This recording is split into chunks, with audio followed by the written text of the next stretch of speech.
All right, you want to fight crime? Let's get dangerous.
And it looks as if, there we go. I don't know what happened there, but the camera did not come on. But it's another Saturday.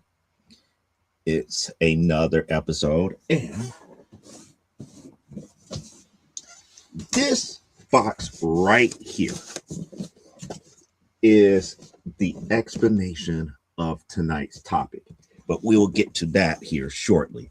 But for right now, welcome to another episode of From the Desk of a Small Press Publisher. I'm your host, Joe D. McPhee, and we're about to get into some nasty stuff. Why? Because the secondary market has been lying to us, and we've been getting bamboozled in this modern age of comics here. But I'll explain more in a little bit here. Oh, yeah. This is only a handful of the stuff that I sent over to them. My artist stuff have not arrived as of yet, but then again, they haven't finished grading it. I do have some signature series. I have some more vintage stuff. That's 2 vintage books that's getting graded. 2 that is finally getting JSA certification here. So I'm about to have my first experience with JSA certification as well. They haven't been done. Those are still being pressed and graded. So it's the vintage stuff that I sent over being pressed and graded, and my artist stuff, which is like another 5 or 6 books, still hasn't been graded as of yet. But this is the stuff that really didn't need pressing or anything to that magnitude. And there's Beanie, and she's ready to go and everything. So let's go ahead and knock out the things that we got to knock out here first by saying, the whole thing about. Wait, did it hiccup? No. Okay, there we go. I'm about to say, did it hiccup again? I don't know what is going on with these hiccups all of a sudden, but stupid o'clock happens 1 hour into our show here. If we go into a second hour, depends on how big the rent goes. I don't know here. And then we got Last Man Standing following after that at 1 a.m. Eastern Standard Time here. And that gives us a time to get some rest and relaxation after this upcoming Mother's Day. So shout outs to the Sun Strider clan over there. Happy Mother's Day for those who it applies to. But after that, after Mother's Day, you still get that little bit of a rest before you get Nicholas Tucker for Nevermind the Furthermore on Monday at 10 a.m. Eastern. And don't forget about Comic Book Spectrum, which is 7 p.m. this upcoming Thursday. I don't know what we're going to talk about. However, we're going to do issues 5 and 6 of Fire and Ice. What is it called? Fire and Ice When Hell Freezes Over. No, yeah, I think that's what it's called. I don't have the book in front of me, but issue 5 and 6 is about to get ready to be done there. So this is the part that Beanie was looking forward to, because why? It is time for new comic book pickups for the week here, and we're going to make her a little bit angry like a Jigglypuff, because the first 2 books are going to be X-Men number 9 that came in, and then I still believe that this is first Power Girl. This is Showcase 97. This is the first solo appearance of Power Girl as a whole here, which is pretty nice. But with that being stated here, and I showed it on Thursday. If you haven't been watching Comic Book Spectrum on Thursday, we have a nice little package from one of my youngest viewers out there here, Beanie. And she's up here. It's like, I convinced people to get you books. I was like, okay, cool. But I told her I'm not going to show what those books are until tonight. So we're going to open up the bag. Slowly it opens, inch by inch, slide by slide. We're going to pull out the books here. And we got a small stack like that.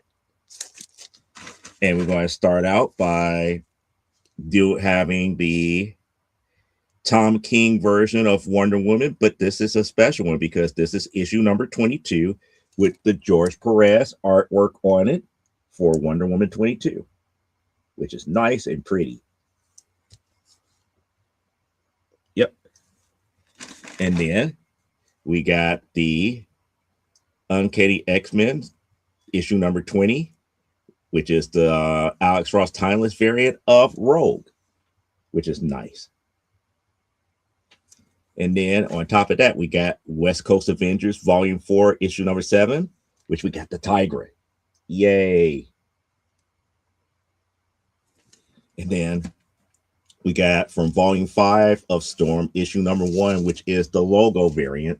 Now, one of the things that is weird about the logo variant, and the one thing that most people probably going to try to have artists to do, is that the logo variant is still red or blank, and we can still draw on it.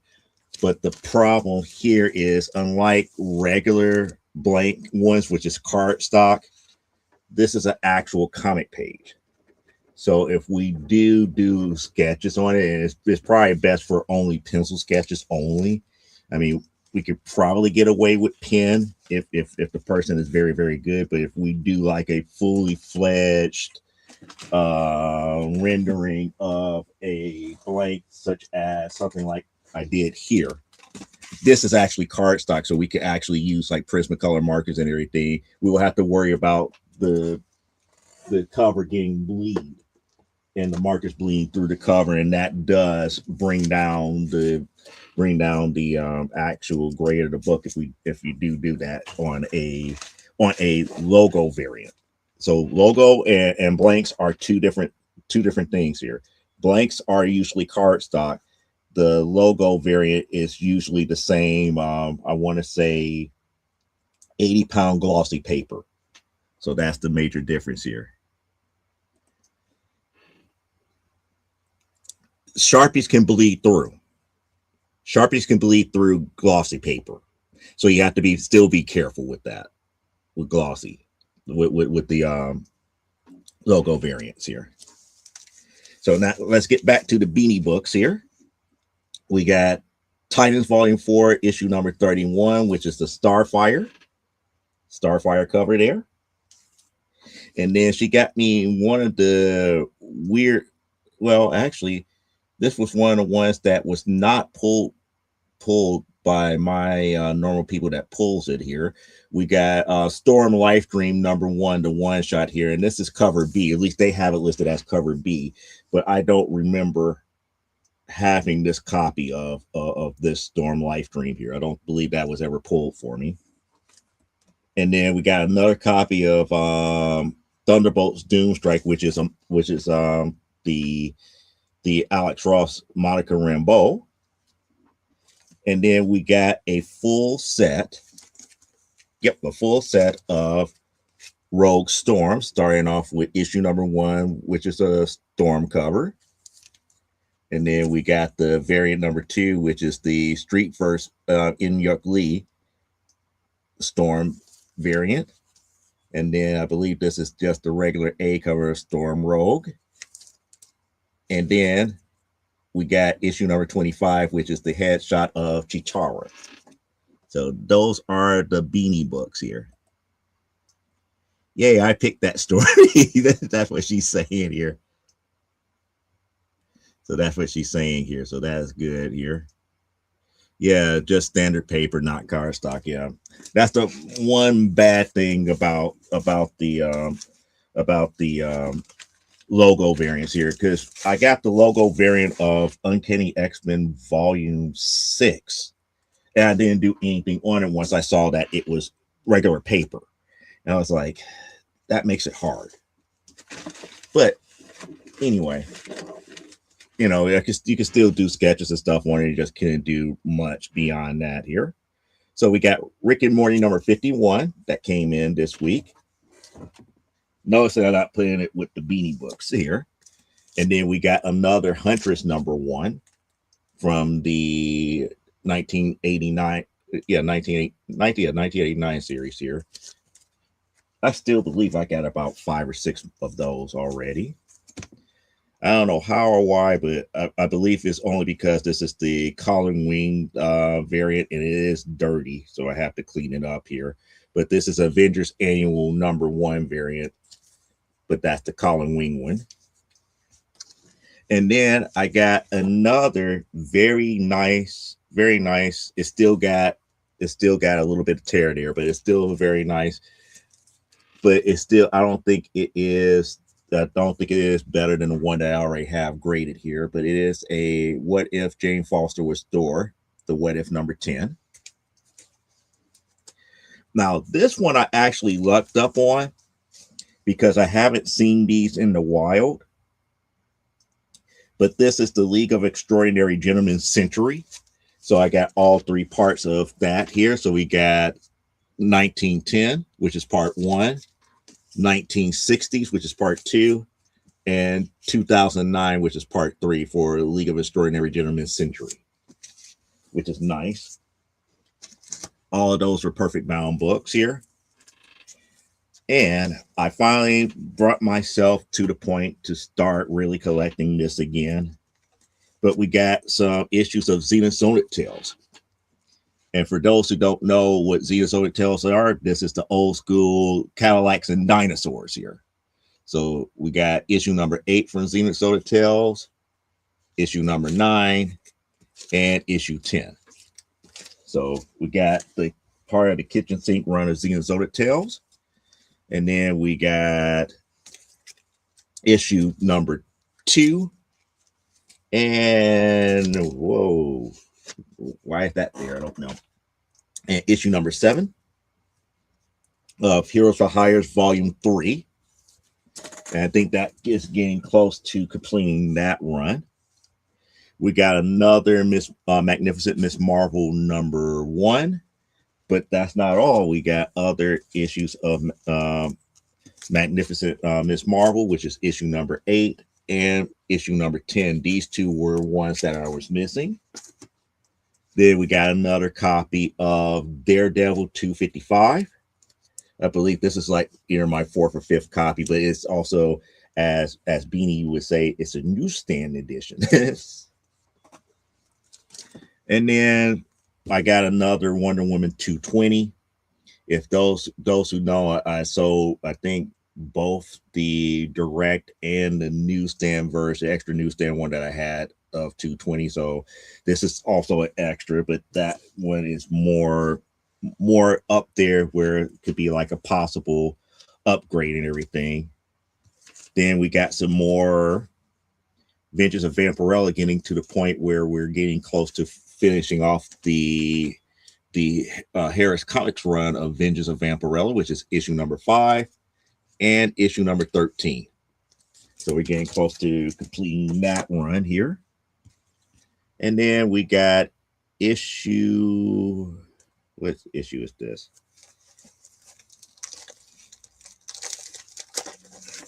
We got issue number 4 of these.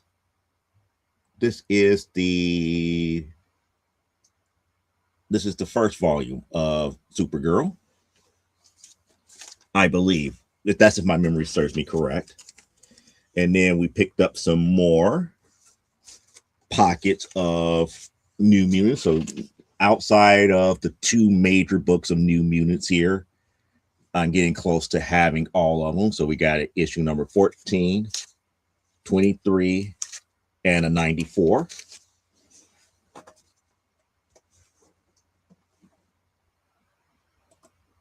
And she said, I still need to work on volume 1 of Supergirl. Yep. I still need a few. Cool.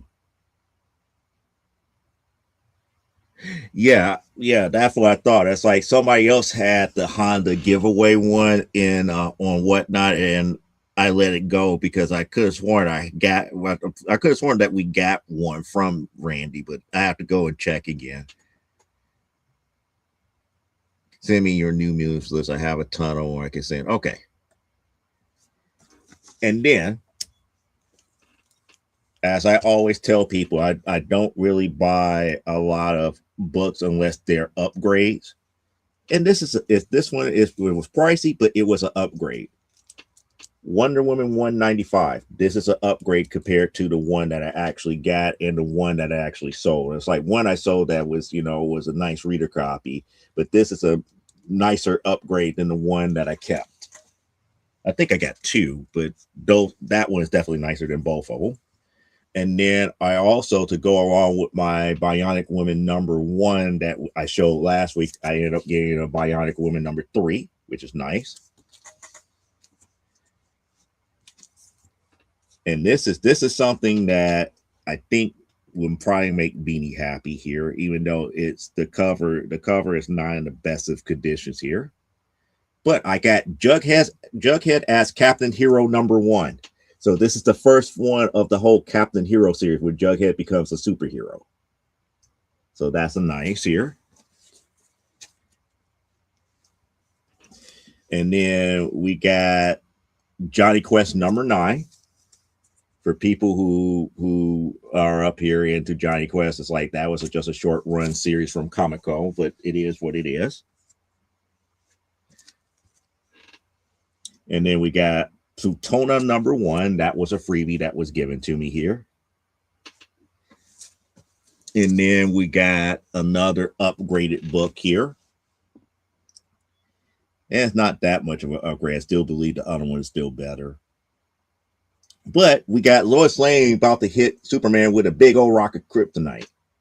Talk about, I'm more mightier than you now. Ha ha ha. I was like, yep, go ahead and hit him with that green rock. He deserves it. But there it is, Lois Lane 85. And then I still need to figure out how many of these I'm still missing here. And this I would consider more or less a reader copy, but I'm happy that I was able to get it, which is Good Girl Art Quarterly #15. So that was one of the ones that I definitely didn't have because it was a photo cover. And this one is kind of weird and hard to find, but it is what it is for right now until I could get a better one. Then we got Avengers Invaders #1, which is nice. And we're making a good run. We're making a good run to complete the Barbie fashion, which now means that I got issues 31, 32, 34, 35, 36, and 42. So we're getting closer and closer to completing that. I believe that one went 50 something issues. We end up getting Cloak and Dagger #7, which could almost completes volume 2. I know I still got a whole bunch more to complete with that here. And then with the regular Barbie series, again, my 1 through 30 has not shown up as of yet here. Oh, we'll get to that. We'll get to that in a few moments here, Aaron. We'll get to that here. We'll get to that here. So let me come back to the comments here. It's like, yeah, it's like you definitely have one. Yeah, I sold a 98 for, oh, see. Oh, I'm going to explain. I'm going to talk about stuff like that too. Yeah, for you, the ones you need would be free 99. Yeah. That series is dope. Yep. The Avengers Invaders, cool. And that's when he was asking about that, and everybody saying hi. Beanie is so stoked she picked out the bookie for Joe, and he didn't have it at all. Yep.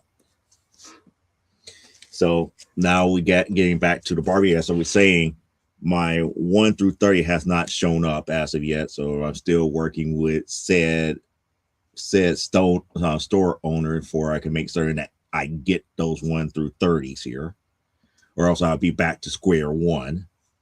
But we got issues 31, 32, 33, 34, 35, 37, and 50.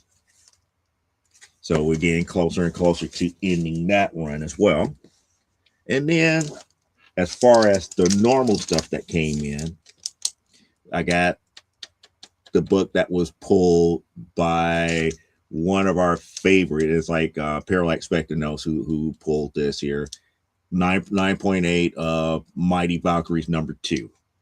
So that's one of the few graded ones that was purchased for only a slight little nominal fee. So now I'm going to move the Beanie books over here. And that it brings us to the end of, oh yeah, yep. Granddad, yep. So that brings us to the update for the week here. And like I said before, if you wasn't here last week, I started to update the cards now because people need to know. As much as I talked about having a lot of Film Force and people were like, oh, you don't have them. It's like, yeah, I do have a lot more than what I led on to. But yeah, I have the first 108 and it's still 50 more than I'm missing in the run here. So those are the actual issues that I'm missing in between 205 and 108. So there's the 50 issues there. No new update on Ghost because I haven't been able to find any newer issues in Ghost from my normal sources here. Same thing for the Spirit. You know, it seems like people are now slowly and surely trying to hold on to those. X-Men, I just really haven't been really looking because I know those you know, the newer stuff is plentiful. I don't have to like break my neck for it. And for those who doubt me and Wonder Woman, everything that I got here, I've been saying for issue 130 to present here, but there is the definitive list of the 106 that I'm missing here.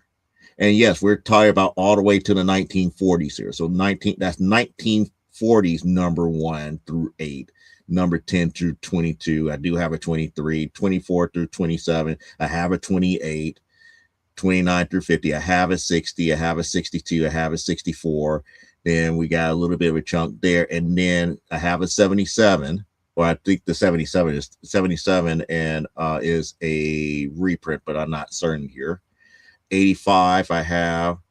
Then we got a lot of the keys that was in between 88 and 92. I have a 98, and then in the 100s, it's only a handful in the 100s that I'm missing here. And I do have my eye on a 129. I just haven't pulled the trigger on it as of yet here. But this number is going to eventually get dwindled. But the thing about it is, once I get beyond 121, the price tag for those issues go up dramatically, and it's not fair anymore. Same thing with the second volume of X-Men here. But when I say second volume, I'm talking about anything from like the Jim Lee run forward here. And say, yeah, I hope he's doing well this weekend without Scout. Yeah, I think he is. It's just more along the lines that we'll talk about that here in a minute here, but bear with me for 1 second. But those are the missing issues that I have for the last 2 volumes of X-Men. But, you know, when it comes to, you know, your companion, when it comes to pets, it's hard. I have been through 2 that have passed away. And both of them passed away because of natural causes. One just had at the last moment, just coronary, just gone. The other one was getting close to, it was almost like renal failure. You know, Just it's like couldn't it's like he would eat and everything, but you know his digestive system just couldn't break stuff down and everything, and it got to the point where he was so incontinent that it was just not worth it anymore. He was suffering too much. I got you some ghost. Okay, it's incoming. Okay. Um, B says, "Oh, yeah." But again, Beanie, you've seen Christy. Christy's still somewhere around here, running around here upstairs. So it is what it is. But yeah, so I understand what Randy's going through. I just don't talk about stuff like that because you don't know how close people are to their dog and cats and whatever pets that they are. And if he was really close to him, it's like you just don't want to bring it up. You just want them to remember the good memories more so than anything else here. Like, for example, it's like, the first one that actually died of natural causes was a Pekingese by the name of Christopher. A little bitty black faced Pekingese here. And then the other one was a Chihuahua by the name of Chi Chi. And that was the one that would have the renal failure and just was in constant towards the very end, but towards the end, but he was always in good spirits, still, he was sluggish, but he wasn't like, mopey, moping around and everything. But it was just like, going to the bathroom was like, you could tell that Chi Chi was in pain going to the bathroom. It was just that bad here. Yeah, when George lost Bella, he's doing a dark energy. Like, yeah, I can understand that. It's not an easy thing, especially not within like the first couple of days. First couple of days and everything, it was just not a good thing. Like when Chi Chi was put down, it's like, in a way, I kind of felt like my sister was putting on a show, but again, I have to take that step back. I have to take that step back because it affected her differently than it affected me. And it affected me differently because I was the one that was doing all the cleaning up and everything to that magnitude, and I understood what it meant. With her not being around like she should have to look after him, it's like I kind of felt that she had a little bit more of the guilty conscience and the reason why she boo-hooed and stuff more. But that's a whole different thing. Like I said, it really depends on how close you were to the pet itself here. Like, for example, if something was to happen to Christy, yeah, I would be sad.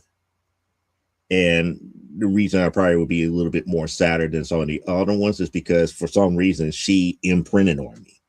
So pretty much I'm like, not it's like they call they call me her big brother, but in some fashion it seems like Christy seems like I'm like pack leader. I'm like the pack leader of the house here, when I'm really am not, but she treats me more like pack leader, and there's just certain things that she would listen to me about than the other people in the house. So it's kind of like be like one of those things here. But I have been through and walked people through loss of pets before, and that was kind of like the one thing.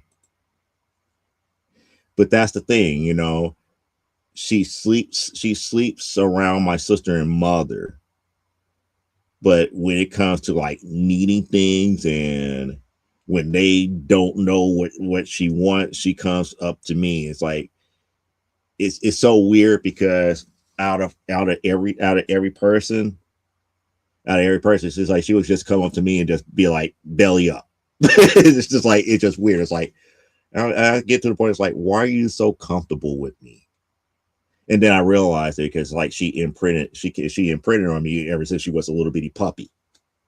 I was the one that would play around with her. I kind of showed her how to kind of like eat from like a little bitty puppy stage and everything, and told her it's like, yeah, it's okay to eat this and not okay to eat that. I kept her from harm. So I get it. I get it. So that's the reason. That's the reason why. So it's like even on my like worst day, if I get angry and everything, she'll just come up and just like look at me and be like, it just does something to kind of make me bust up laughing. So, but in a weird way, that's just the way that it is. But saying all that to say, it's like, yeah, what Randad is going through is like I understand wholeheartedly. It's like it's just not something that easy to say. It's like, oh, I'm going to miss Scout or be heartbroken. It's like there's another one of my gaming friends. She recently lost her long time puppy by the name of Ziggle. So I was like, I kind of left that alone because that was her road dog, you know. And now with Ziggles not being around, it's like it's a whole different chapter for her life, you know. So it's like people grieve in different ways, and it's like, and people don't realize it's like pets are really family members. They really are. They really are. It's not. People try to make it sound like pets are not equal to humans, but it is, especially if you're really attached and bonded to them. Is like losing them. It's like losing a family. It's like losing like a brother or a sister or a mother or a father. It can get that deep. So that's why I say I understand, especially after, you know, losing grandparents. You know, I lost my father, lost a brother already. So it's like, I get it. I understand that. But that's not why we're here today. We went through the collector update. Production update real quick before we get into this rent. Yeah, B, I agree. Both that the doggies are vast superior to sticky humans. But getting to the production update here, I am working on more of the anthology stories for Legends of the Giantess Slayer here. I have done some work on Amazonia, so be on the lookout for that as a whole here, as far as me starting to show actual comic book pages soon. And I haven't made time to work with Elaine for the final revisions of the Primetime Saturday Night role-playing game core manual here.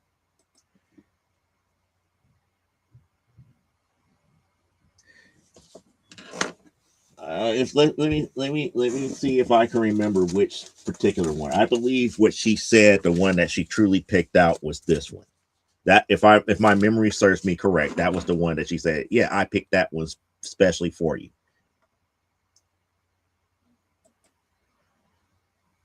That's the one that I believe that she said. So that was part of the bookie plan here. So with that being said, we are going to the box and why we have the topic for tonight. The secondary market is lying to us. Because in this CGC box is a book that was speculated on. And after I did my research, after finding out my grade and everything, and no, the book didn't come back in 9.8, because if it did, then I would really be livid about how the secondary market is lying to us here. But saying all that to say, yes, secondary market has been lying to us for quite some time, and we really need to check ourselves. But for those who know what this box entail, it is a CGC submission box that came back here. And we got other examples that I'm going to talk about as well. I got that staying off to the side here. But first things first, you know, it's been a while since I did a live CGC unboxing here. I do know what grades are in here, what books and what grades that they already are. So it's not like I'm doing a reaction, first time reaction here, because I'm not one for real mystery in that aspect. I like knowing ahead of time about certain things here. Oh, okay. If you're not intended recipient, okay. And they didn't wrap this. They didn't wrap this the normal way that they're supposed to wrap it. They didn't put it in this normal bubble mailer. So now I gotta really check for damage because there is a hole in the box. So I will be mad if they didn't because of okay. Nope, no cracks, no dents or anything. So that's a good sign here. So that's a good sign. So I know you guys already saw the first book or kind of already showed it here.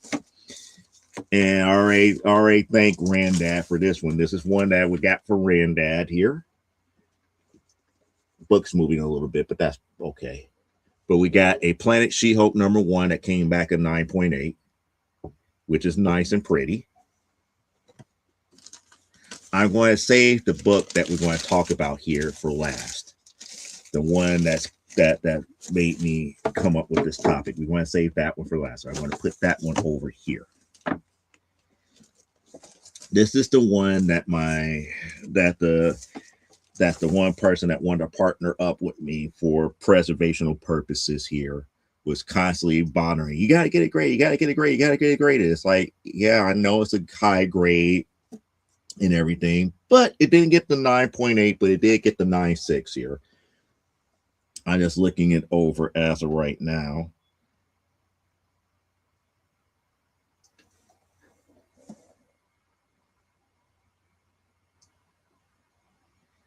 I'm trying to see where finger bends are at, but I believe they said it's like their finger bends up in this one only because I just didn't get it pressed. That's pretty much it.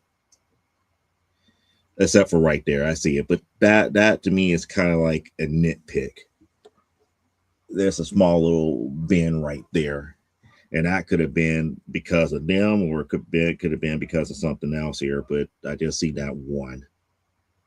So they knocked it down from a 9.8 to a 9.6, but there it is. The one that a lot of people was going goo goo gaga over before the price of it dropped down. The Adam Hughes lineup of Catwoman 51. Now I had an opportunity to buy a 9.8 one a while back at $100 and something, but I was like, no, I already have one. I just haven't got it graded yet. It is what it is.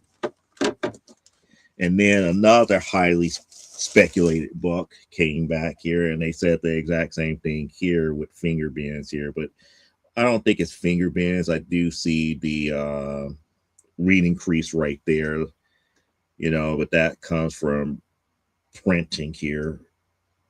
But outside of that, it is a nice one. It's still Young Avengers #1, the original Young Avengers #1. I have not sent over the director's cut #1 as of yet here, but that is a 9.2. Now, the last book is why we're doing this. Now, let me go ahead. It's like, wait, what? Okay, I'm confused. Beanie got it's like Beanie got me a book. No, it's like Beanie got Joe a book. That's what I thought. Okay, she picked it out. The variant cover, nice. Yeah, the one-shot Storm one. Oh, that was the one-shot Storm one. Yeah, I did not have that one. She kind of paid attention here. But the reason why we're doing this here is because not too long ago, and I say not too long ago, we're talking about less than a couple of weeks. Everybody was talking about, books that are flying up on the radar and people should be getting them graded and everything to that magnitude. One of those books that came up was this one right here. And that book is second print.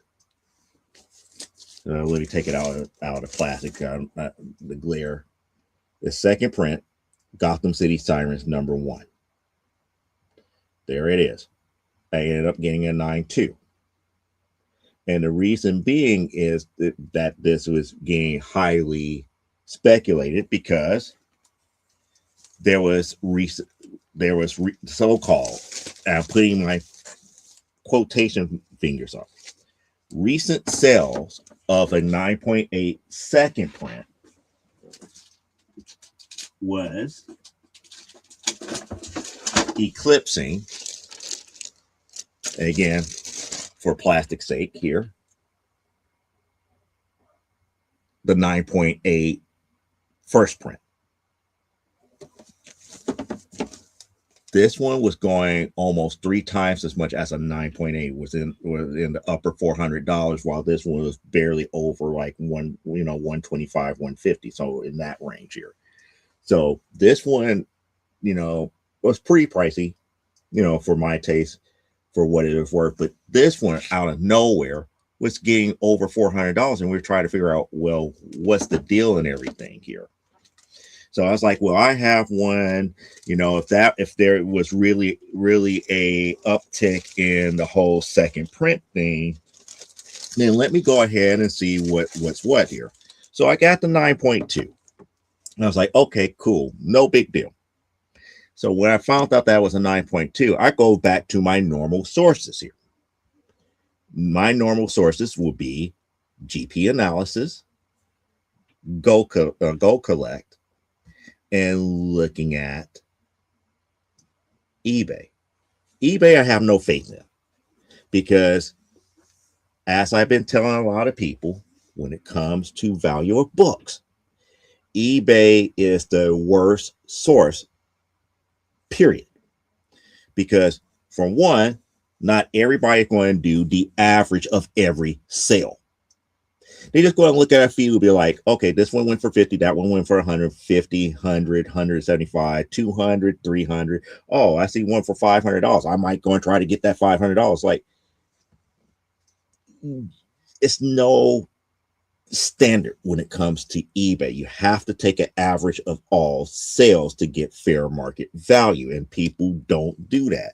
People do like, oh, I see that a lot of people did it for 50, so mine must be worth 50. It's like, no, doesn't work like that. Doesn't work like that as a whole here. You have to take in consideration of condition. You have to take in consideration of the demand for the book, because that demand could have been gone and passed, and you just didn't even know it here. But when I took a deeper look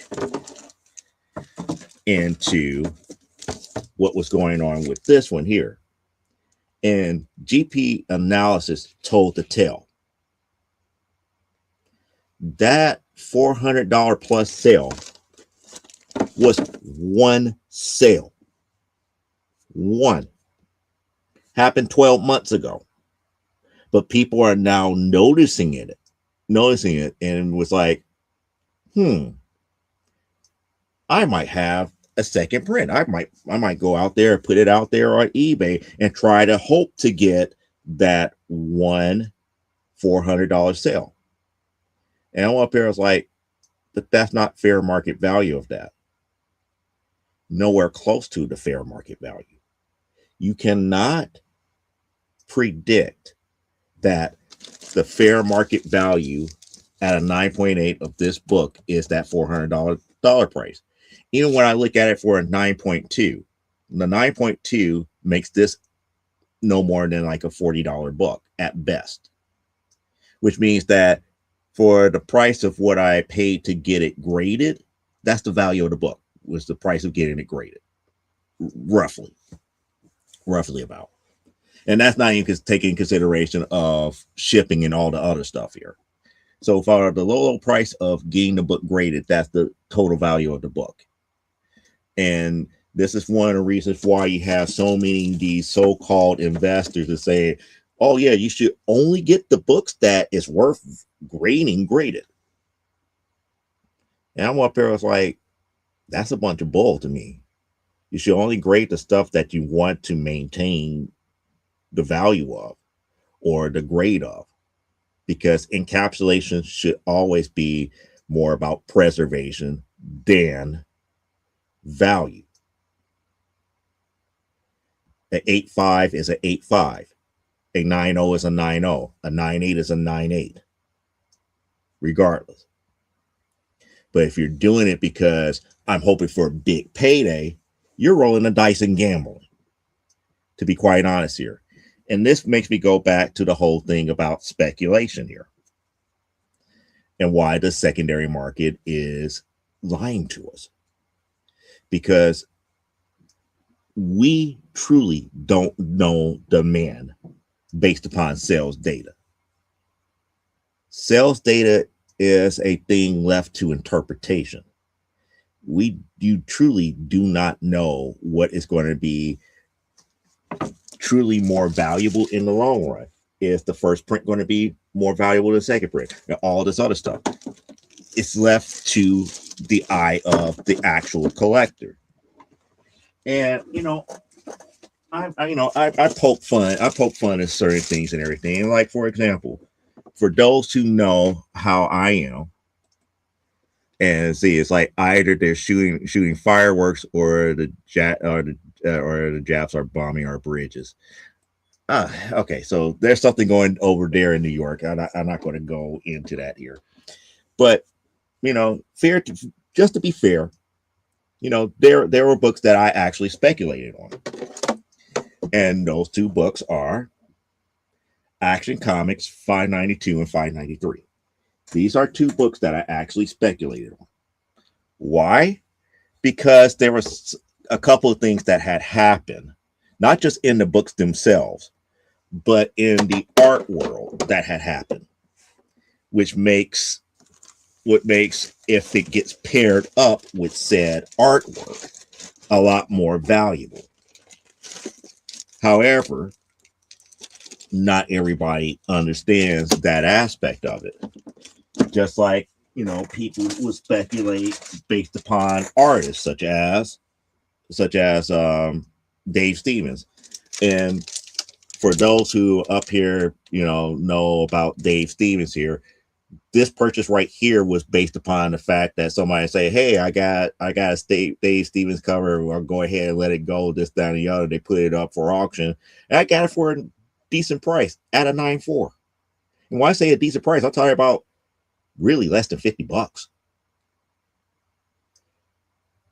But that's one of those things that it's like, I bought it only solely for the fact that it was kind of like one of those things that it's like, well, everybody's up here talking about Dave Stevens as a hot commodity as of right now. And this book was sought after. And up here, it's like, I look at it, it's like, yeah, it's like, it may be sought after, but, some of the things just, doesn't jive right with me. And yes, for those who like The Rocketeer, he does great. Dave Stevens does great stuff. But I just don't not up here. One of the ones that up here is like, oh, give me like $300 for this thing here at a 9.4, because I don't see the demand for it. I mean, Dave Stevens is a name, but there's not enough Dave Stevens people out there buying up his books to the point where there's none available. The same thing could be said about ASM 300. There's more enough copies of ASM 300 where it doesn't have to be a 4-digit price tag on it. Same thing could be said about a lot of the other titles. For example, like a lot of the Invincible titles. The later issues, I get it. Short run, all the other stuff, I get it, but they still should not be in the hundreds of dollars as of right now. At best, $50 to $75 price tag is somewhere that I would probably put it if you're looking for something that is in a 9.8, let alone if you get it encapsulated inside. Now you're up here went from like a $75 book to a $500 book. But the market is lying to us because of the simple fact that there's really not a demand like they say it is to that degree. In a way, we are letting FOMO get the best of us. And for those who don't know what FOMO is, it's the fear of missing out. We have too much playing on the fear of missing out, where people are willing to spend the extra money just to say that they have it, for the simple fact that the return on investment is not going to be there unless they hold the book for like 40 plus years. And even then, there's still no guarantee, period. There really is no guarantee here. And it's like,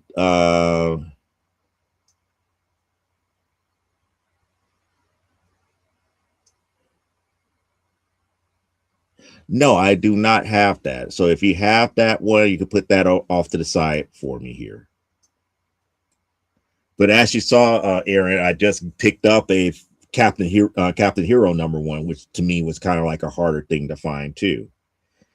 Saying all that to say is it's one of those things that we have to kind of be like in this patient mode as opposed to, oh, I really have to have it because everybody else, it seems like everybody else want to get it.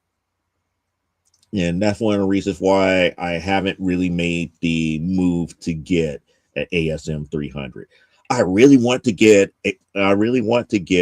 a giant size X-Men #1, but when I truly think about it, I got X-Men Special Edition, I got Classic X-Men #1, I got all of these other reprints of giant size #1. The urgency of getting the giant size one is just more of like a vanity type deal at this point. Am I willing to pay 5 figures for it? No. Am I willing to pay 4 figures for it? Maybe. It depends. It really depends because I don't have to have everything in a 9.8. I don't have to have everything in high grade at this point. You know, if I was able to get one at like a 3, 4, 4, 3, 2, or even a 1, at least a well presenting one, it would be great here. Okay, thank you, Aaron. But that's kind of like the thing. But other people was like, oh, I have to have it here. I just got to go and do what I gotta do to pay $15,000 for a giant size one. I was like, no. There's plenty of giant size X-Men #1 out there where you don't have to rush out to get it. But here's the thing: the demand for it may not be as great as what we think it is. There's a lot of people holding on to books, and we never know. There could be like a warehouse find where somebody goes into like an abandoned warehouse and up, oh, here we go. We found 20,000 more giant size X-Men #1 hidden away.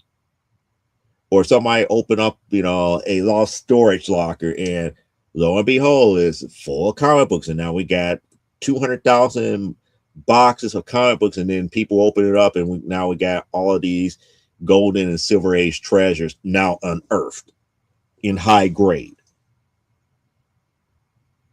It changes the demand, and it changes the availability of the number of copies.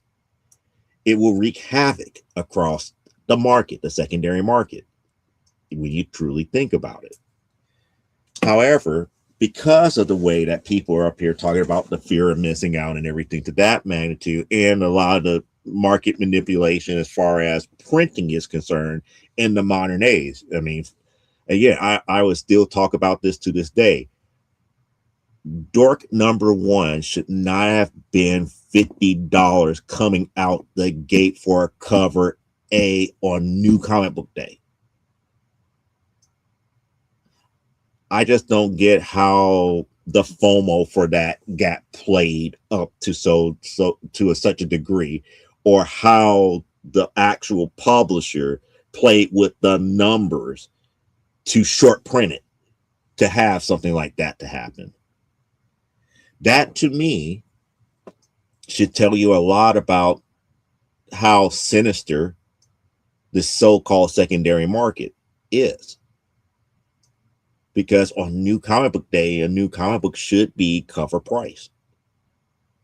You don't know if the title is going to have a staying power or not, or if people would ever want it. But somehow, some form or some fashion, the hype train came out, people flocked to it, and then when they flocked to it, they saw a price tag, and they was willing to pay it. It doesn't make sense. It really doesn't. I'm not saying don't spend your money on something that you want. That's not what I'm saying here. But what I'm saying is that market, as far as how valuable that book is that soon, is a lie. That $50 investment may not come back $50 10 years from now, 20 years from now, 25 years from now, 30 years from now. You just really don't know. There are a lot of comic books out there that's been, 50 plus years, and you see a lot of them in dollar bins. A couple of series that I actually collect from Archie, a lot of the Jughead books, still, 50 cent dollar bin, $2 bin type books. Even some of the more key books in his series here. Josie, same way. But Josie is more like, $2, $3, $5. And even some of the keys per se, until you get into like the early Josies. And when I say early Josie, we're talking about anything from like issue 25 to number 1 are going to command higher dollar values because they're few and far between out there. Unless all of a sudden somebody just comes up with like, here's a lot of Archie books. And guess what we found? We found a lot of the Josie and the Pussycats, and Jughead. Everybody finding Archie's, the Betty and Veronica's, the Betty and Me, the Reggie Wise Guys jokes, and all this other stuff. People are seeing that all over the place. People are seeing the digest all over the place. But it is what it is. The actual price of an Archie number 1 is fetching somewhere in between like four or 5 digits. It is what it is. But it goes back far enough into like, I think almost like 1930s. No. Yeah. Probably like 38, 39. I can't remember off the top of my head here, but it does go that far back. And it's weird. It's weird, and it's weird in an aspect of, for a series that goes that far back and have that much history, that it's only in the 4 and 5 digits compared to a Action Comics 1, which is in the millions. And I get it. People are going to say, well, popularity and this, that, and the other, and demand. It's like, yeah, everybody wished that they could have a Action Comics number 1. The book has been reprinted so many times over. I get it. But so has Archie number 1. But Archie number 1 is not in the $1 million standpoint. And one can say that the demand for Archie number 1 isn't there. But with some collectors, it really is. But here's the problem. When we take a look at demand, we look at demand based upon those who actually collect, as opposed to potential. And that's where the problem with modern comics coming into play. And the reason why the secondary market is lying. The secondary market is making it as if anybody who has interest in the title is a potential collector, as opposed to the actual collector itself. So it creates a false demand for it. Meaning that if, let's just say, Image Comics prints out Brand New Comic X number 1, and they print out, let's say, maybe 100,000 copies of it. And we know, based upon those comic book collectors that hit stores and everything, you might have maybe 40,000 people already pre-ordering it. But if they put a good hype train behind it and got people who do not collect talking about it, they could use FOMO tactics to say that 100,000 copies is not going to be enough to cover everybody, which creates a fear that getting one is a damn near impossibility, which is one of the biggest crock of shits ever. Let me see what it was saying. It's like, yeah, people enjoy FOMO, though, unfortunately. Enjoy is a weird word to use, Aaron. And that's the thing. It's like, why would you enjoy FOMO? I wouldn't enjoy missing out on something. If I missed out on something, I missed out on it. Time and opportunity is always going to be a killer, whether it be with dealing with things that we collect, whether it be job opportunities, whether it be financial opportunities to make money. Time and opportunity are mutually exclusive things here. So you're going to miss out on a lot of stuff in life regardless. So enjoying FOMO doesn't make sense to me in that aspect there.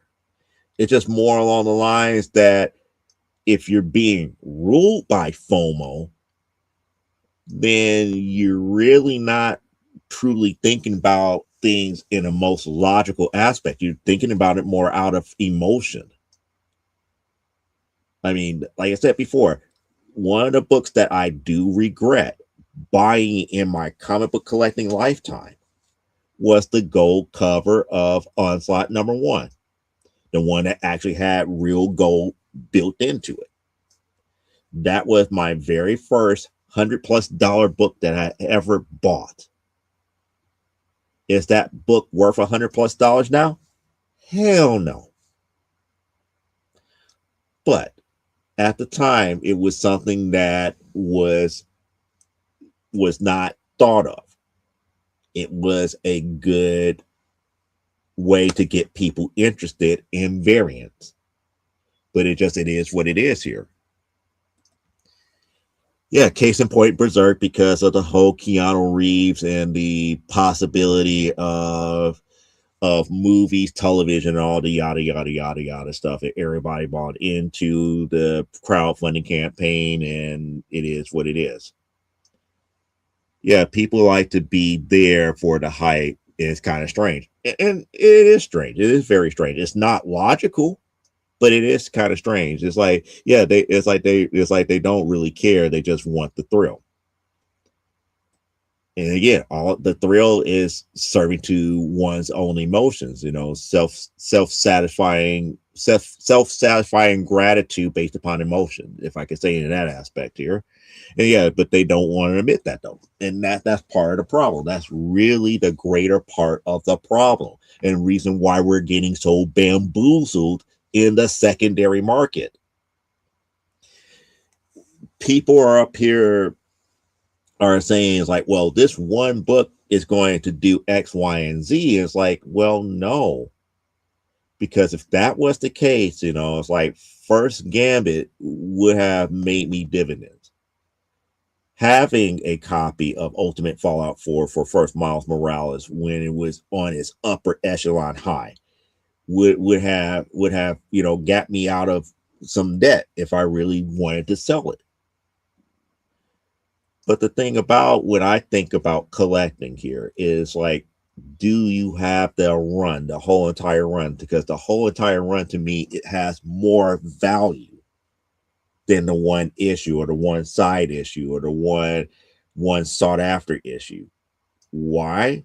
Because with the whole run or the whole volume, you have the full and complete story from beginning to end. There is no second guessing, stories in between there. There's no second guessing on what you would have missed. Now, granted, I don't collect annuals, but if I needed to go back and collect annuals, the annuals would be easier to pick up than the actual series. Point in case, X-Men Volume 1. I can still go back and get all of those annuals if need be and have a complete run.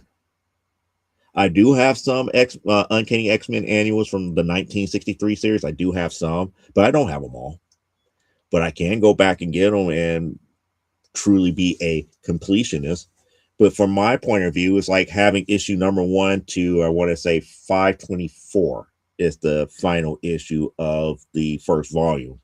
Having that run complete speaks volumes. It speaks to the dedication to that series. Like the reason why it's like I get so tired of the naysayers with me and Wonder Woman. It's like you don't realize how hard it is to collect Wonder Woman from volume 1 to the degree that I have to now. That's not an easy thing to do here. You still got people who still trying to complete the Perez run, which is volume 2. And I did it, throughout volume 2, volume 3, volume 4, volume 5, and now got pretty much all volumes, have all volume 6. And only 106 issues away from doing it from volume 1. That's a library. That's literally, I could pretty much have like a Wonder Woman library, and that's not even including some of the annuals. And that's kind of like the major thing here is. And Aaron say, yeah, I'd rather have the whole run too. I mean, it is what it is. Again, annuals to me were kind of like, were the previews. It's like, this was like the year. It's almost like how you have like Time magazine. It's like, the year of 1926 or the year of 2026 Time issue.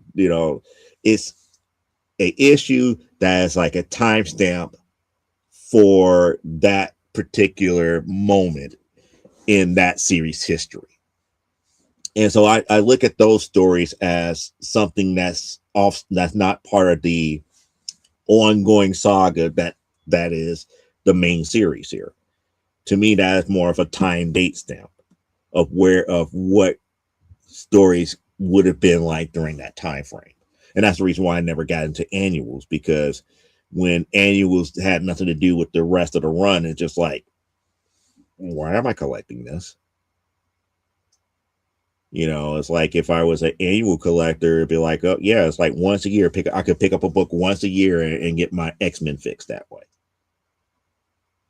I mean, that's just the way that annuals happened to be that, during the time frame that I was collecting here. No, I'm not saying that annuals were bad. To me, it was just a different animal altogether. Annuals to me were a different animal because they were often not related to the main run of the books here. So, like I said, it's like I treated them like how Time magazine would have like the man of 2022. That's a time date stamp of what things were like in 2022. It has nothing to do with the overall continuity of the run of volume 2. It was just a sampling of a sampling of what type of stories were being told in 2022 or 2026 or 2025 or 2024 or 2023. There's nothing wrong with collecting annuals. I'm not saying that is a bad thing, but when I was collecting X-Men like that, when I was collecting Wonder Woman, when I was collecting G.I. Joe, I didn't collect G.I. Joe annuals because they really didn't have much to do with the regular run of the series. They were just time date stamps. It was what it was. Yeah, but they would be nice for the library, and which is true. And that's why I'm saying it's like eventually I'm going to get around to it, but I feel like I could do that at my leisure because the likelihood of all of the annuals drying up is fewer and far between because everybody is looking more so for the individual issues to complete runs. This is one of the reasons why, and I hate to say this because I have argued people tooth and nail. It's like, oh yeah, collective volumes is a waste of time and this, that, and the other. But it's like nowadays I'm seeing like, no, back then people were right. Collected volumes would be the best way to go because as it gets harder and harder to collect individual issues, collected volume will be the quickest way to get the full entire story or the full entire run of certain things here. Now, how publishers are doing it now, I still question their ethical aspect of it because to me it's like, if you like, perfect example, Fire and Ice when Hell Freezes. That's what the title, by the way. They already put out a trade paperback of the 6 issues. And they did that a few months after those 6 issues were released. And I'm sitting up here, it's like, if I would have waited 2 months here, I have to weigh my options here. If I wait 2 months after the series is over and buy the collected series, the collected volume in, paperback or hardback or however it comes, it doesn't give me the same feel of having reading each and every issue the way that I normally would. In some aspects, yes. In other aspects, no. And the way that I look at it is, I look at how I came across V for Vendetta. When the movie V for Vendetta came out, one of the things that they did was they released a trade paperback of the full run of V for Vendetta. And that's how I read V for Vendetta. Now, as I'm getting sporadic issues of that now, I'm up here, it's like, you know what? Reading the actual individual issues in this case did not give me the same type of feels of reading that collected volume when I did to before going into the movie here. I felt that I was more informed going into the movie than I would have been if I saw the movie first and then came to that book. But, that's a whole different aspect here. But it also puts you in that mindset of, instead of paying the markup for each one of those individual issues back when the movie first came out, because again, like I said, the secondary market and the false demand that comes with it. Because the hype of the movie coming out, most comic book sellers would mark the books up in price because of the popularity of the fact that the movie came out, not because of the fact that the books were more valuable. I came out better buying that collected volume for, I think it was like, during that time, I think it was like $29.99 or $19.99. But that comes back, paying a lot more dividends than paying anywhere between $5 to $6 an issue during that time.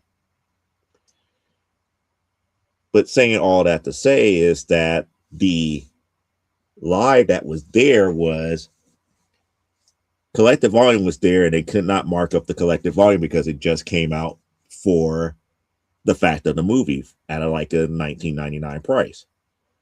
But for me to buy each individual issue, it's like, yeah, they're going to try to charge $20 for issue number one. They're going to try to charge anywhere between $5 to $10 for each other issue after that, all the way up to issue 12, I believe. But saying all that to say is, this is why the secondary market has been lying to us. And those who are going into the so-called investment side trying to say that let the hobby fund itself, it's like, yeah, I get why you want to do it. But the thing about it is, it's a lot more work than what it's worth. Because again, the whole idea of catching and releasing is really based upon the time frame in that finite bubble to get rid of stuff at its ultimate point of popularity. And hopefully, if you love it enough to come back to it, to catch it on a downswing of the actual turnaround before it levels off again, where you could get more bang for your buck. I mean, it is what it is. And it makes you kind of wonder, and this is one of the things this is one of the questions that I'm glad that other people who are collecting ask. And I will bring this up here, and let me see what Aaron's saying here. I really want you to tell people how it is on Matt's show. Well, that's the thing. Even if I did tell people the way that it is on his show, will they listen? It comes back down to what I said before. I'm not an influencer. I'm a creator. I create books. I know my facts, and I tell facts. How you interpret those facts is how you interpret it. How you use those facts is how you use it. I cannot make people do the right thing. Only thing I could do is put them on the right path as far as giving them the best information that I have at that time. And that's all that I can do. But if I was an influencer, I would be up here trying to manipulate whatever facts, whatever information, whatever I can to get people to do X, Y, and Z. This is why you have people who remain nameless up here trying to still get people to buy Darkhawk #1, saying that's the greatest thing since sliced bread. There's reason why you got people up here trying to get everybody to buy Amazing Spider-Man 300 because of the whole thing about Venom. This is why you got everybody still searching for Secret Wars #8. This is why you got all these people up here trying to get a Hulk 181. That's what an influencer does. They don't care about statistics. They don't care about facts. They care about, oh, this is a key. This is a status symbol. I want the status symbol.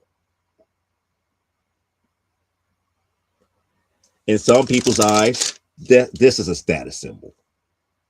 Because, again, this is a Dave Stevens. To some people's eyes, that's a status symbol.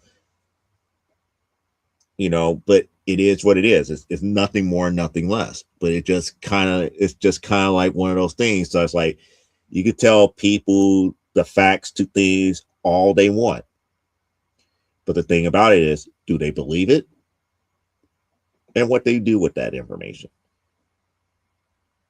Now, if you want me to cross over into the realm of influencer, I don't know about that. That's just not me. Like, you're right. There's like they won't listen. Yep. Yeah, you can lead a bean to water, but you can't make her drink. Exactly. But that's the thing. You have to understand, you got a lot of people who going into that influencer role because it makes money. And they do crappy things. And I hate to say it in that aspect. They do a lot of crappy things, manipulating factual data for their own personal gain to get you to do something on their behalf. Have you noticed that with a lot of influencers would get other people to buy a product that they probably don't really use themselves, or a product that they got for free that they don't really like in that regards. But because it makes them money, they put on that happy face and they sing, they dance, they do whatever to get you to buy that exact same thing here.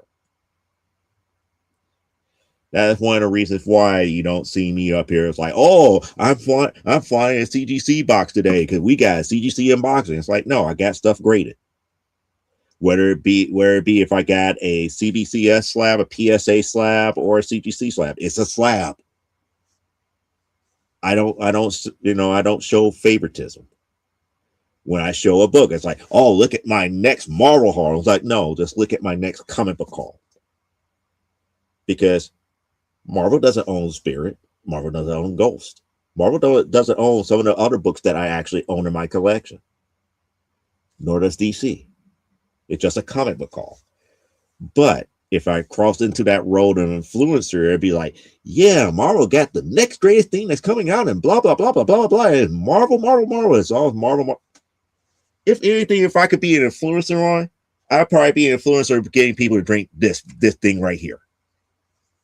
My soda of choice. But you see, I don't have the juice for it. I don't have the juice for that because they haven't been knocking on my door trying to get other comic book readers to drink my drink of choice here.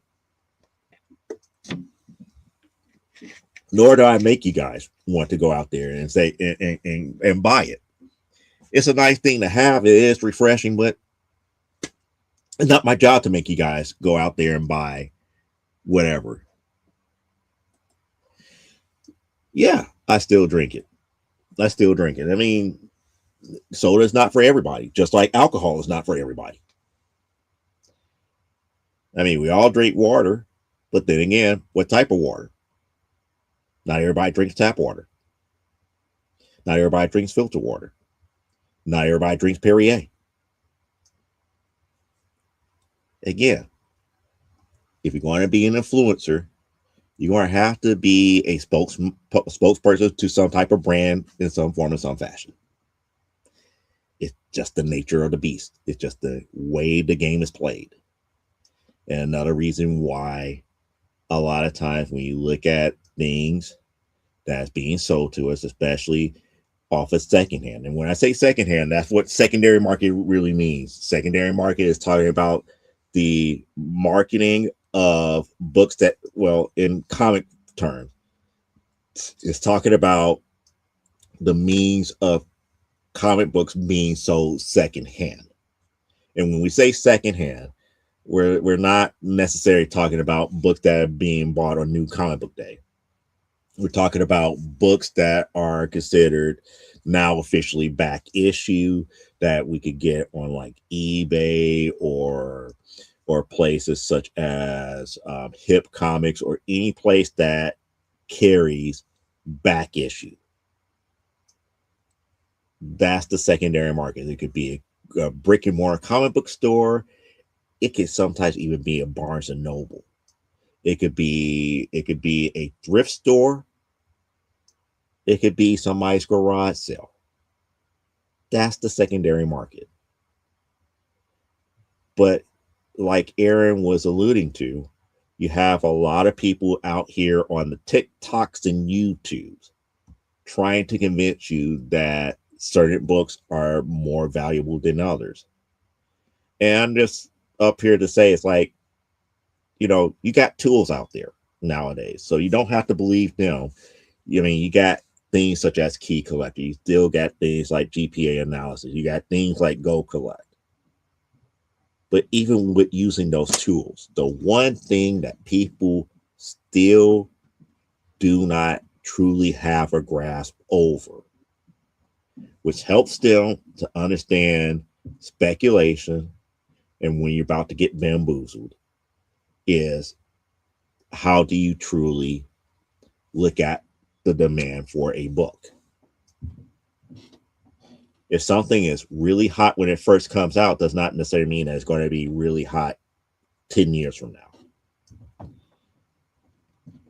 It would be nice to buy it at, you know, cover price, as opposed to paying $200 20 years from now. But who's to say that 20 years from now that $6 book is not a 50-cent book sitting in a 50-cent bin? You just don't know.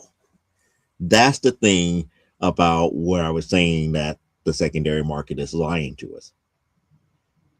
We truly don't know the demand the way that we think we do, especially in this modern age of comic book collecting, because in this modern age, people are so much into FOMO that they don't realize that the potential for anybody who's not a collector to get a copy is like little to none.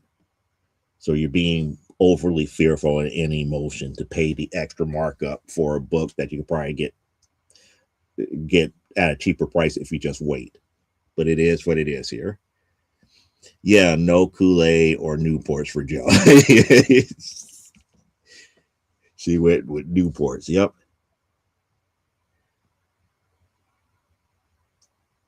Who's to say that people gotta like lemon? Why can't it be orange slices or lime slices or citrus water? Why can't it be grapefruit water?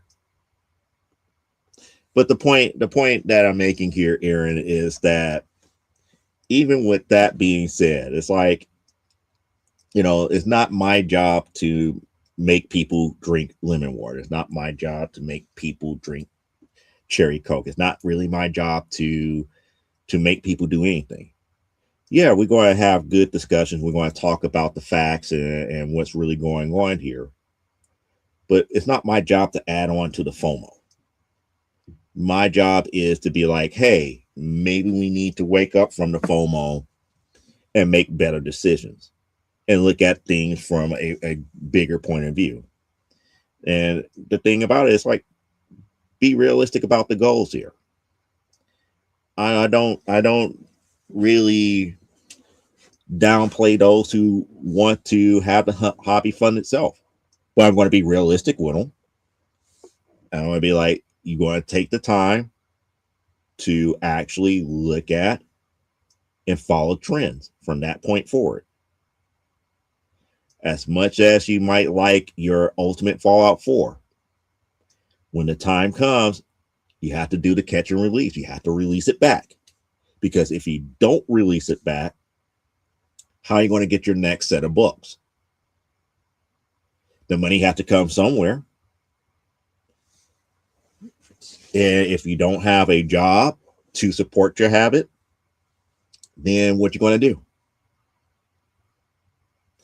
I mean, those are the types of things that I realistically sit down and try to get people to really look at.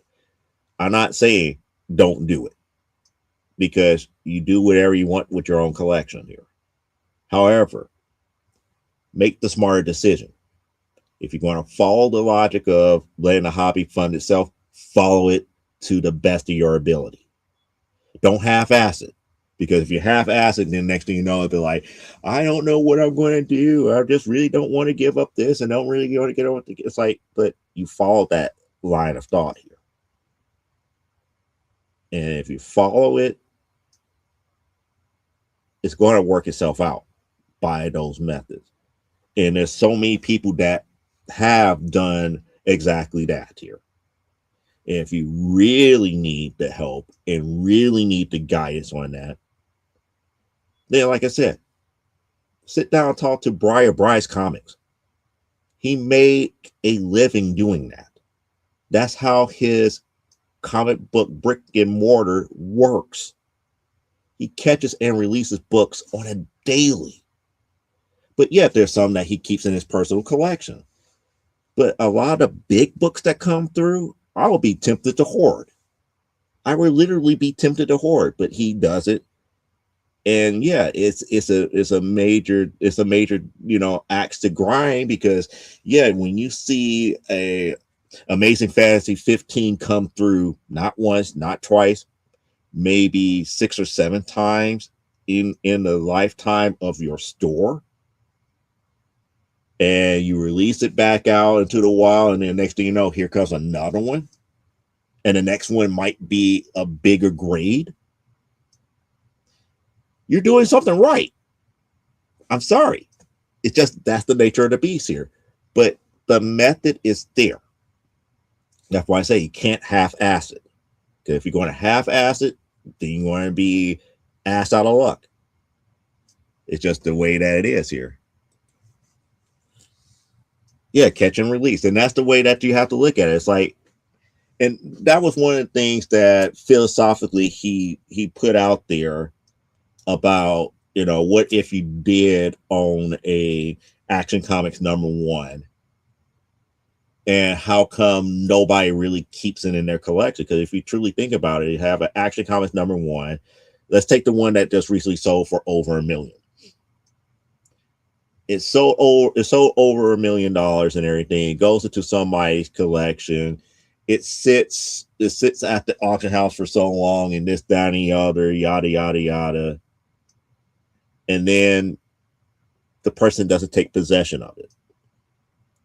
For some reason, it eventually cycles back around and goes back up for auction. And you see a lot of these bigger books, like the Action Comics #1, the Detective Comics, the first Batman, those get cycled around through like Heritage auctions. After so many months, they come right back around, and they're going for hundreds of thousands or even millions of dollars. But why? Why haven't people just put them in their collection and let it sit? For one, the insurance on those type of items are pricey. Secondly, where are you going to store something of that higher value? And 3, 9 times out of 10, if you're spending $1 million on a comic book that you really can't afford to maintain, the quickest answer is to put it right back out to auction for the next collector to have it. That is one of the reasons why his model works, because he realized that eventually, if you did have these ultimate big boy books, you're going to have to release it. You're going to have to.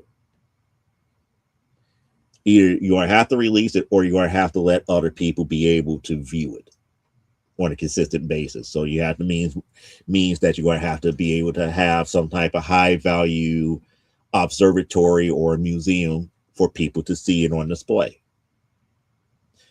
That's the only way that you could justify the cost of the insurance and all the other stuff surrounding it. And that is so truthful.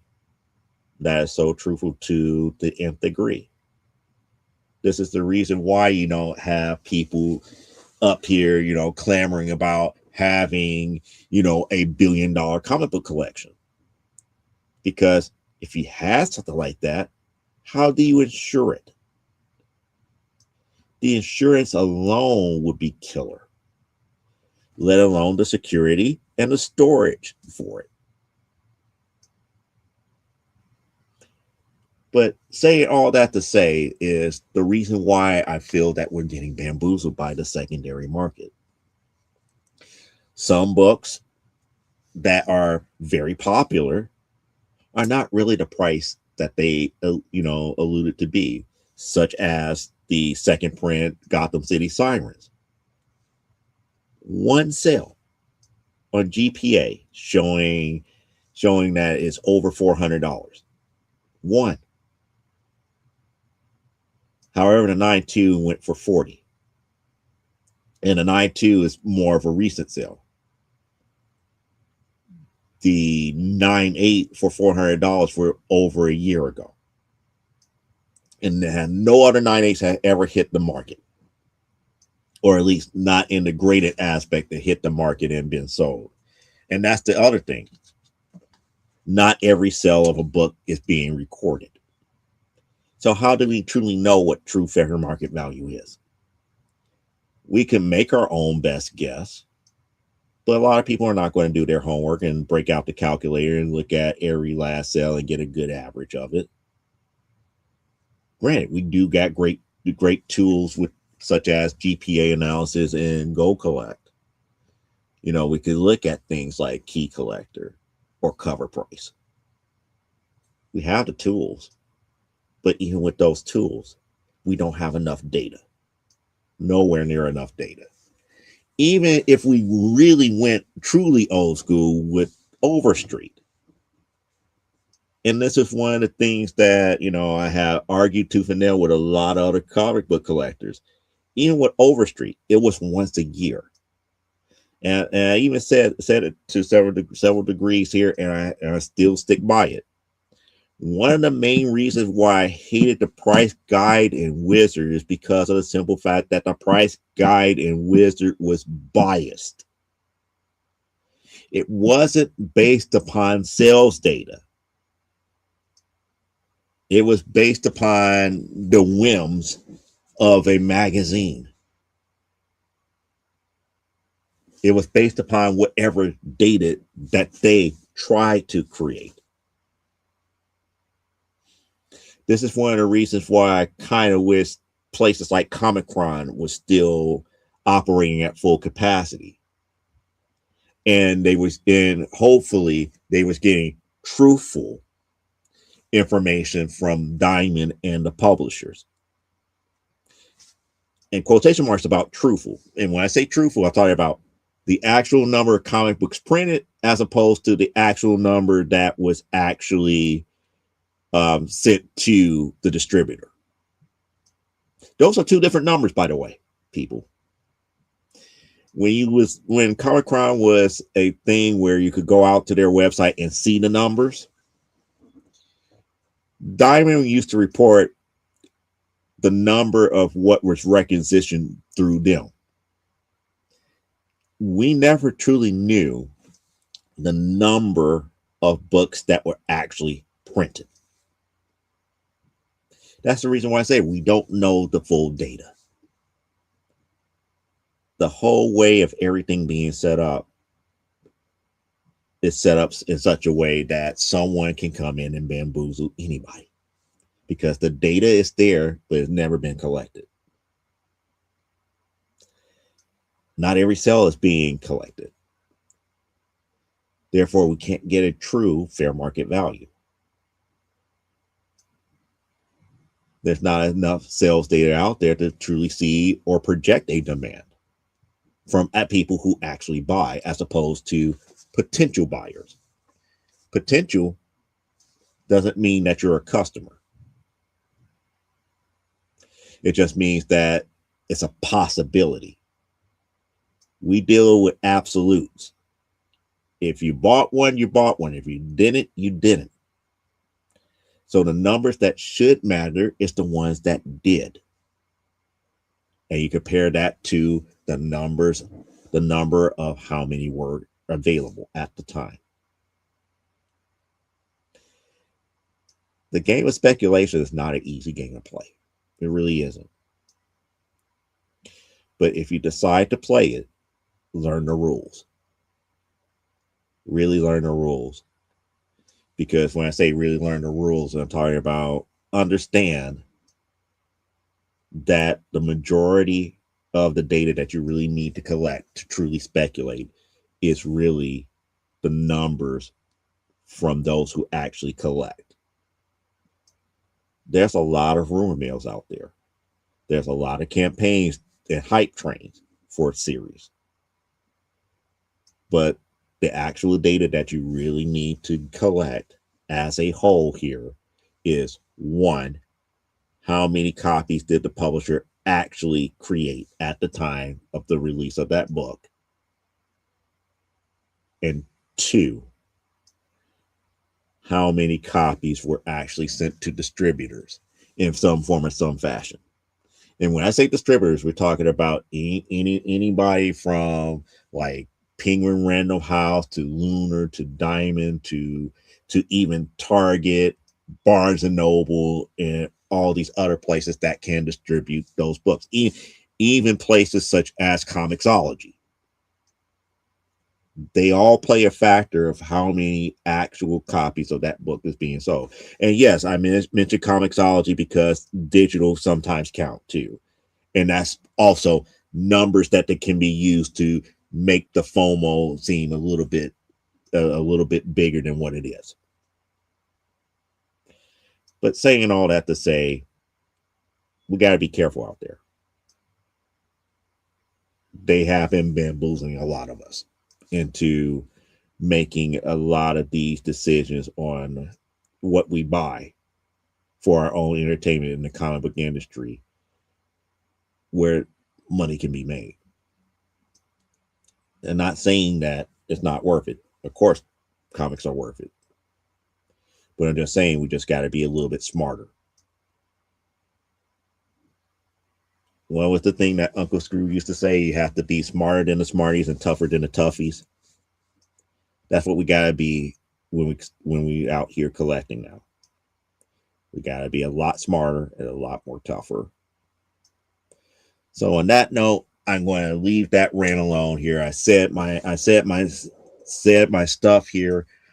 I have made people aware of everything here. Hopefully people enjoyed the comics, the comments, and I can't even say proof, but the perspective that everything that was being said here. Yeah, you already know I'm about to get ready to wrap up, but I know you got more things that you probably want to ask here, Aaron, about the topic here. I know, because this is one of the things that you and I have talked about several times over here about collecting for the love of it, as opposed to the monetary value and a lot of FOMO and all the other stuff that comes into it. Because you kind of see the same thing here. It's like, for those who don't know, Aaron is also a musician here. So he also is in the music industry. He has his own albums and everything. And he has seen it also in the music industry that people come out here thinking that, oh, I got the next greatest hit. I'm going to make all this money. And it's not about the love of the craft anymore. People are not making music for the sake of making good music. It's the same thing could be said about comics. It's like I see a lot of people up here just like, oh, I'm going to make this next great series and make all this money. It's like, you go ahead and do that. I'm just going to go out here and tell the best story that I could tell and just go from there. If it makes money, it makes money. If it doesn't, it doesn't. But I accomplished my goal. I told my story. In the story. And that's the end of it. That's the end all be all. If you're able to tell your story from beginning to end and you sell one copy of it, you accomplish your job. You have told your story. It has been shared to at least somebody else. That should give any creator a nice sense of pride that somebody else was willing to listen and enjoy your story. Yeah, telling the story is what's important to agree. Exactly. So at this point here, we're at the point of the show where you guys, like I said, the show is about you guys, those that are in the chat, those who are watching, over the interwebs, whether it be live or in the rerun. This is your part where you could comment away. I do this show for you to have access to me here. So if you got any questions dealing with what we talked about tonight or anything else that's on your mind that's been bothering you about comics, the comic books industry and everything, let's go ahead and talk about it. Because if not, we're going to wrap up everything here. So I know Aaron's out there. I know that the Sunstriders clan is out there. We got other people that's watching. Right now is your time. You have access to me. What's on your mind?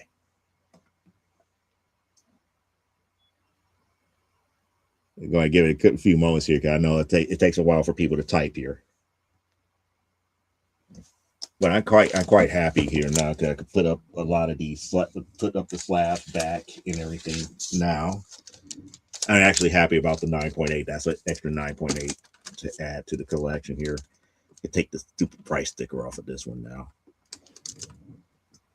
Give you guys a couple more minutes here, or else we're going to go ahead and give my East Coast people possibly anywhere between 15 to 10 minutes of their Saturday back before they be in the future again.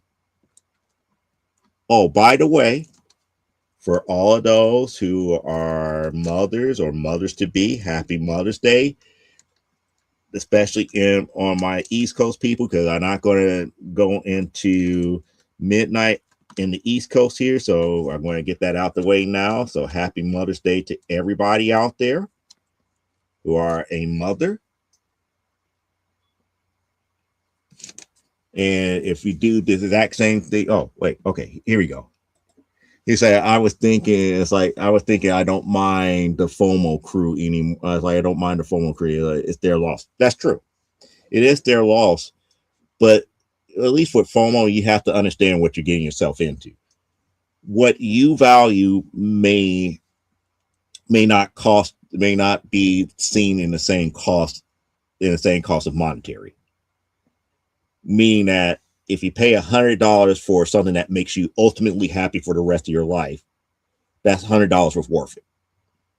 But if it's $100 that you're paying for something that might give you temporary joy and then you regret it later, then what is it worth? What is it truly worth? Is it really worth all the regret that you have now because it didn't bring you what you originally thought about? You have to kind of wait in that aspect here. Yeah, it's like I do the claim sale for the interaction, not for the big. Yeah, I mean that's pretty much what any claim sale is. It's like the best way I look at it here is like my best success with Whatnot is just putting the books out there and letting people buy it for my bin. Being out there on the show and talking to people, it's just interaction. But yet at the same time, it's like, am I really making more and more friends that way? Or is people just like, well, since you don't have Invincible, I'm just going to go be about my merry way. Sometimes it's more about the journey than the actual books itself or the money behind it here.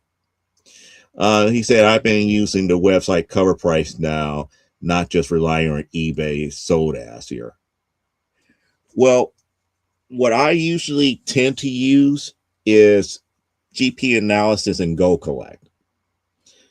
And cover price is pretty good, but the thing about it is, I get it. You deal more with raw, but that's the reason why I use Go Collect, because Go Collect separates the stuff out between CGC, CBCS, and all the different grading companies, and their fair market value is really based upon for any raw book that can come across in those categories for grading. But that's just me. GP analysis is more accurate because it goes based upon sales data, which means that it picks up on a lot of the different auction houses, such as Heritage, the one owned by Metropolis, eBay, and a few others. And if it is a sale, if a book actually sells, they grab that data, they look at what it sold for, and they keep a time span of how often it was sold and take in the average value for you to actually come up with your own fair market value based upon the trends of how it's like. It might be, over like a 2-year period, it might be like $1,000. Then like last year it took a dip and goes down to 1,000. And then 6 months ago, it came back up to 1,500. But even, 90 days ago, it might go down to $750. But the last sale may have been like $1,000. You get to look at that trend and figure out your own fair market value based upon that. You don't get influenced into thinking what the fair market value is. Yeah, eBay Sold As does show what people are willing to pay on the internet for comics through their platform. That's the other thing that people don't really grasp. It's like, yeah, eBay Sold As gives you what people are willing to pay for on that platform. That does not necessarily mean that they're going to come over to your claim sale and give you $500 for the same book. That was one of the things that to try to get people to understand. It's like, well, why would you want to sell your books on Whatnot when you have eBay? Because of the difference of the platform. The platform, with the reason I have Whatnot, because Whatnot was easier for me because of, one, they paid all the shipping. I never have to come out of pocket for shipping. They paid the shipping. And besides, they didn't take a cut. They didn't take a cut out of the actual sales to do the shipping. Yeah, they do have a commission fee for you using their platform, but the shipping is like they had their own means of paying for and collecting the shipping. It's like we never had to pay shipping out of pocket on our own anymore. Unlike eBay. eBay does not force you to use their shipping, but you are responsible for shipping. Whether you go through them, whether you go through your post office, and in my case, where I go through stamps.com. So, like I said, it's a lot of pros and cons depending on which platform that you use here. No, you don't necessarily agree with that. No, I'm not saying I don't agree with it. It's just more along the lines of understanding that if you're going to use eBay Sold As, guess what? Time for you to break out the calculator and look at the hundreds and hundreds of sales for that book, as opposed to 20 or 50 to get a true fair market value. Because, like I said before, to me, eBay Sold As are one-offs. Every last one of those auctions are one-offs. If you got people who are willing to pay thousands of dollars on eBay, but won't pay 50 cents on Whatnot for the exact same book, that's a problem. That's the reason why I say it's not enough sales data. And like I said, platform also comes into play. Because it'll be more along the lines of like, Aaron, if people are willing to pay you $2,000 for the latest issue of Captain Marvel, that's $2,000 in your pocket. But if they're only paying $100 on eBay, it's safe to say that fair market value is not $2,000. It's way less. And let's say, let's add the fact that they got about 20 sales of that on Whatnot at about 50 cents. Now that total goes way down as possible as far as what fair market value is, which goes into the whole fact of the matter about secondary market is lying to us. That's the lie. The lie is we don't know the true demand, and we really don't know what fair market value is unless we do the math ourselves.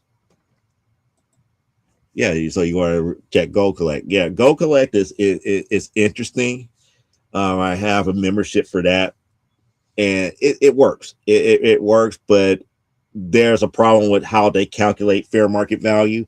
Their fair market value is a little bit on the higher side, but it's not as accurate based upon sales data.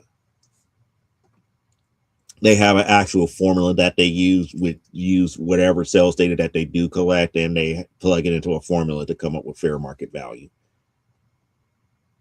Yeah, it is pretty cool. Yeah, it is pretty cool. I mean, you get to see the books, you get to see what is actually going on sales wise, and they give you what their recommendation is fair market value.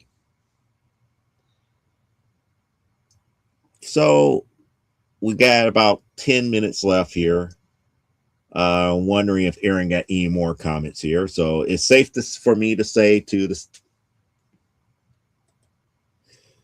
So it is good to use a combination for things, I suppose. Yes, always use a combination. One of the things that I missed, and this is one of the reasons why I brought up Comichron, because Comichron actually showed me the true reason for Wonder Girl, the Yara Flor series, getting canceled was not based upon comic book sales. It was doing pretty okay for sales. The real reason why it got canceled was due to the creative staff. And I believe that even more so to this day, because if the creative staff could have stayed on schedule, and then have people rotating in and out where Jonelle Jones could keep up with the story, we wouldn't have what had happened with Wonder Girl being canceled and interrupted, only to have the 2-issue special for the new Trial of the Amazons, and then just dropped altogether. Because Comichron showed that it was above the threshold before, for most books to getting canceled, which was usually somewhere around that 25,000 units a month mark. So it was doing very well. People want to blame that the option TV series failed. It's like, no. Again, television series had nothing to do with people who buy comics and read comics buying the comics. So, that's one of the things that I kind of wish that people in the term option for television or movie, the speculation for that just goes away. You can't always make a television watcher or a movie watcher a comic book reader, but a comic book reader can go and watch a movie or watch TV. It's not a two-way street here. So with little wait, hold on. Okay, good night, Joe. I'm going to rewatch Loki with delight. Okay, not a problem here, Aaron. So on that note, Sunstrider Clan, happy Mother's Day for all of you and yours here. To all the women that's out there that's watching the show here, whether it be live or in reruns. Happy Mother's Day, especially if you're on the East Coast. Happy Mother's Day, because they're going to give you at least maybe 5 minutes back here of your Saturday before you get surprised with all your nice little goodies for Mother's Day here. So until next time, live life, grow, and be well, and we are out of here. Hopefully you enjoyed the show. Don't forget to like and subscribe if you like the content on this channel, and we are out. Laters.